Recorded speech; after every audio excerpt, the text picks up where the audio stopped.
السلام علیکم۔ پروگرام آئینہ کے ساتھ طاہر احمد بھٹی آپ کی خدمت میں حاضر ہے۔ میں نے انتخاب، جیسا کہ میں نے پچھلے پروگرام میں ذکر بھی کیا تھا، وہ پروفیسر ڈاکٹر عبدالسلام صاحب کے ایک طویل اور پرانے لکھے ہوئے اردو کے مضمون کا کیا ہوا تھا۔ وہ مجھے فی الحال مؤخر کرنا پڑ رہا ہے کیونکہ یہ دو مضامین میرے سامنے ہیں اور دو دوستوں کے اپ ڈیٹس بھی، جو چونکہ موجودہ صورتحال جو اس وقت چل رہی ہے اس کے ساتھ ان کی زیادہ ریلیونس ہے، اور جو باتیں میں نے قلم برداشتہ یا جستہ جستہ آف ہینڈ کہی تھیں، یہ ابو نائل صاحب کے دو مضامین ہیں جو اوپر تلے شائع ہوئے ہیں ہم سب میں، اور ان میں تحقیقی طور پر محققانہ نقطہ نظر سے ترتیب وار اور تاریخ وار چیزیں رکھ کے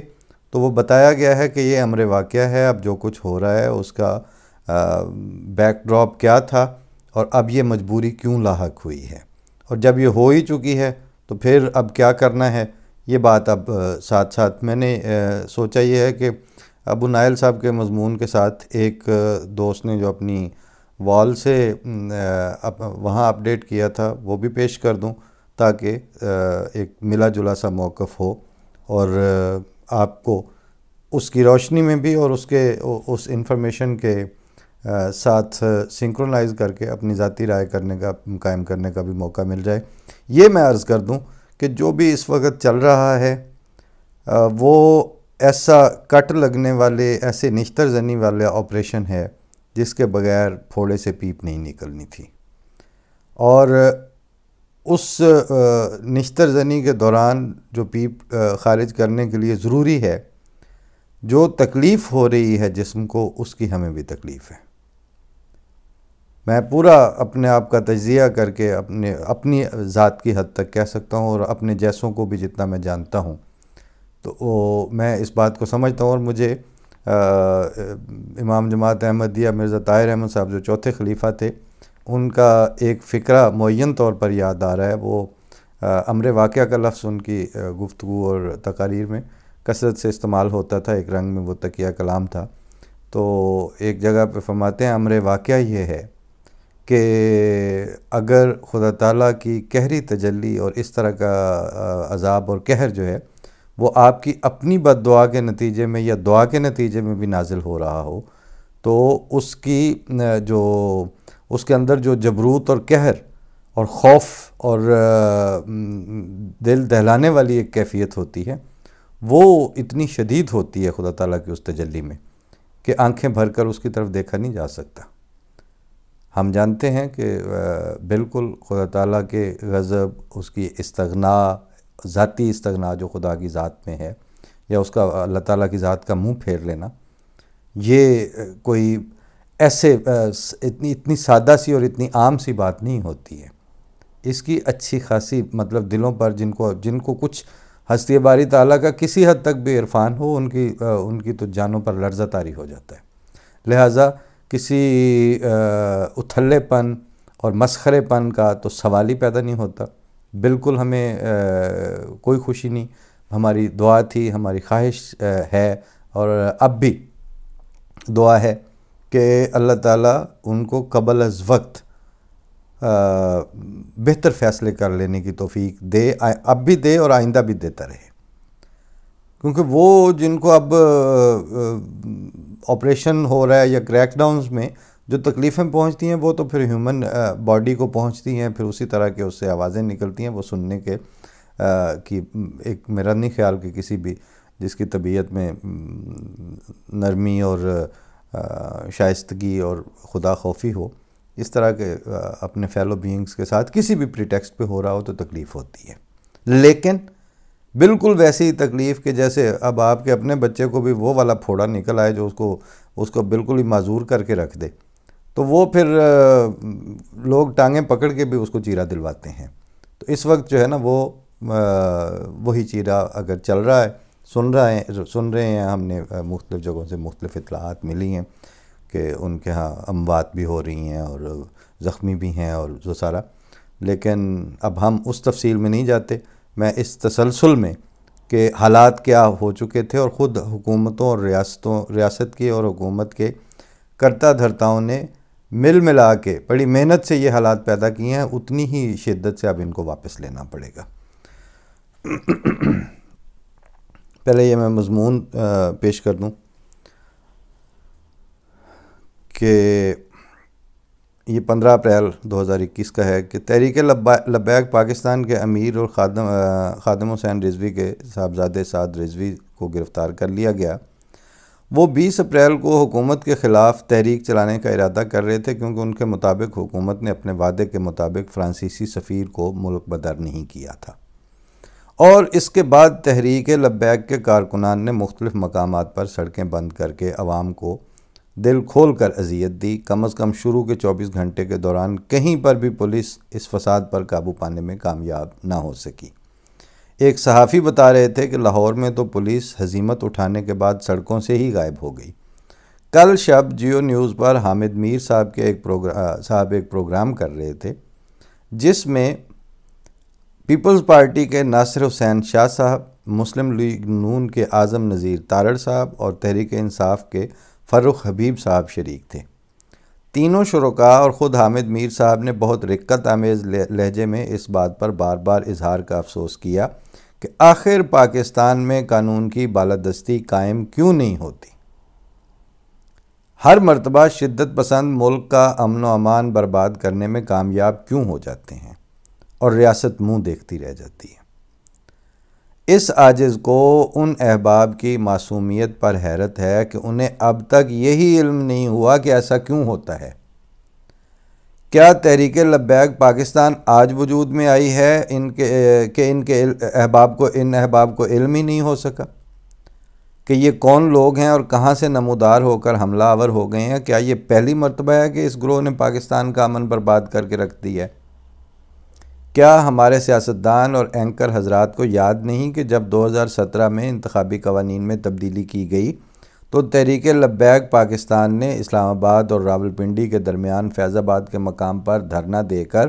وہاں کے لوگوں کی زندگی اجیرن کر دی تھی؟ اس پر سپریم کورٹ نے از خود نوٹس لیا تھا، اس پر فیصلہ جسٹس فائز عیسی صاحب نے لکھا تھا۔ اس فیصلے میں بہت سے حقائق سامنے آئے تھے۔ تحریک لبیک کا قلیل گروہ اکیلا دھرنے کو کامیاب نہیں بنا سکتا تھا۔ اس وقت مسلم لیگ نون کی حکومت تھی، ان کے تمام مخالفین اس گروہ کی پیٹھ ٹھوکنے کے لیے وہاں حاضر ہوئے تھے۔ اس عدالتی فیصلے کے صفحہ نمبر 4 پر ملاحظہ فرمائیں، ان لوگوں میں سب سے اہم نام ہمارے موجودہ وزیر داخلہ شیخ رشید صاحب کا ہے، جو اس وقت ان کی پیٹھ ٹھونک رہے تھے کہ تگڑے ہو وہ بھی شابہ۔ اس وقت وہ حکومت کو دھمکیاں دے رہے تھے، اگر وہ ان کے سامنے نہ جھکی تو لبیک والوں کا طوفان انہیں اڑا کر رکھ دے گا۔ اور تو اور اس سال فروری میں جب وہ وزیر داخلہ تھے تو انہوں نے تقریر کرتے ہوئے کہا تھا کہ تحریک لبیک اور میرا مشن ایک ہے۔ شیخ رشید احمد، اب کیا ہم یہ توقع رکھ سکتے ہیں کہ ایسا وزیر داخلہ پاکستان کو اس داخلی خطرے سے بچا سکے گا؟ آج پیپل پارٹی کے ناصر حسین شاہ صاحب بہت اظہار تاسف کر رہے تھے، اور عدالتی فیصلہ کے مطابق اسی جماعت کے شیخ حمید صاحب بھی 2017 میں، یعنی پیپل پارٹی کے شیخ حمید صاحب بھی 2017 میں تحریک لبیک سے اظہار یکجہتی کے لیے فیض آباد حاضر ہوئے تھے، اور تحریک انصاف کے علماء ونگ نے ویڈیوز جاری کی تھیں۔ آج اس بات پر افسوس کرنا کہ یہ جن بوتل سے باہر آ گیا ہے مگر مچھ کے آنسو بہانے کے مترادف ہے۔ آج کئی صحافی سوال اٹھا رہے ہیں کہ تحریک لبیک پاکستان کی قانون شکنی پر قابو کیوں نہیں پایا جا رہا۔ اس فیصلے کے مطابق تحریک لبیک کی شورش کو شہرت دینے میں کئی چینلز کا بھرپور ہاتھ تھا۔ جب تحریک لبیک کے لیڈر لوگوں کو تشدد پر اکسا رہے تھے تو ایک نیوز چینل 92 اس دھرنے میں شامل لوگوں کو کھانا مہیا کر رہا تھا، اور پیمرا نے اس چینل کے خلاف کارروائی نہیں کی تھی۔ عدالتی فیصلہ صفحہ نمبر 27۔ اسی فیصلے میں یہ انکشاف کیا گیا تھا کہ اس جماعت کو تو رجسٹر ہی ایک ایسے شخص نے کرایا تھا کہ جو متحدہ عرب امارات کا رہائشی تھا۔ اور اس کے پاس نائکوپ تھا، یعنی وہ کارڈ جو اوورسیز کے پاس ہوتا ہے، اور یہ بیرون ملک سے مالی مدد کے زمرے میں آتا ہے جس کی قانون میں ممانعت ہے۔ اور الیکشن کمیشن نے انکشاف کیا کہ اس وقت تک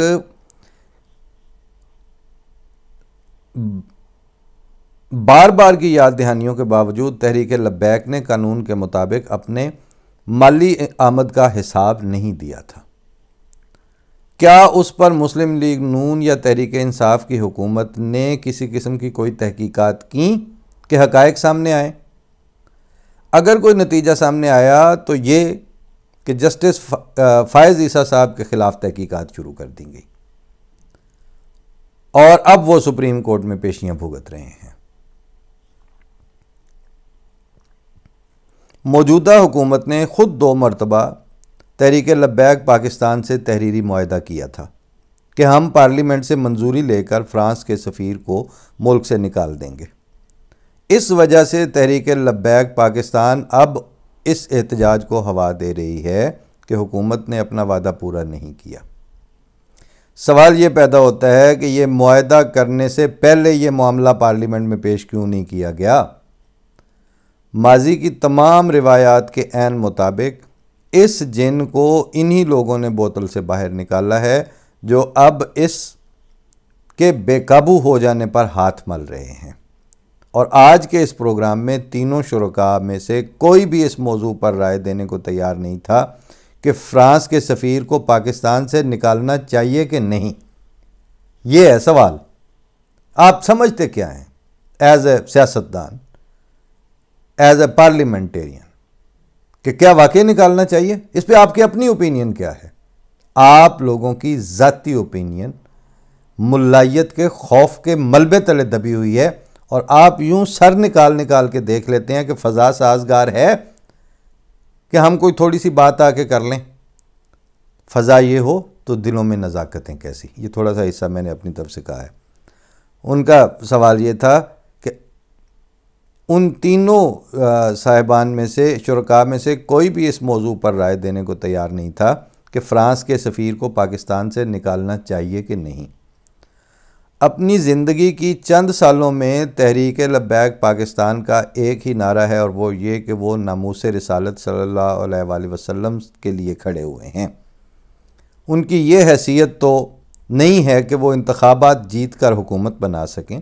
لیکن ان کے ہاتھ میں ایک ہی سیاسی ہتھیار ہے، اور وہ یہ کہ مصروف ترین سڑکوں پر راستے بند کر کے لوگوں کی زندگی اجیرن کر دو،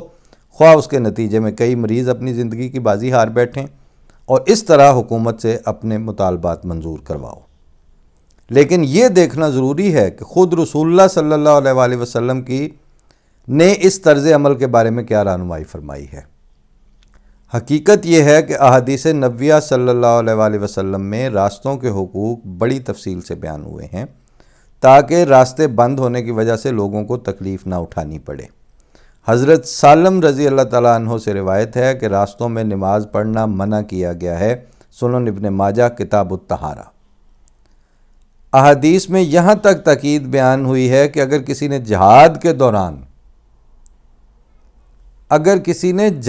کے دوران اس طرز پر خیمے لگائے کہ راستہ بند ہو گیا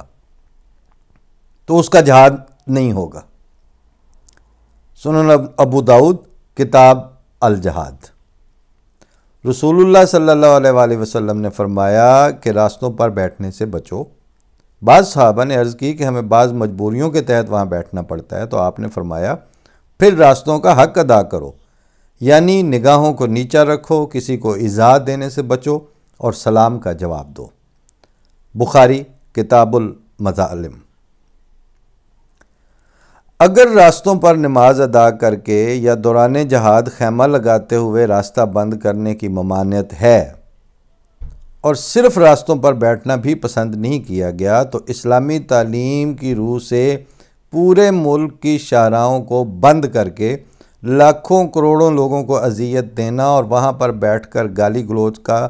طوفان برپا کرنا کس طرح جائز ہو سکتا ہے؟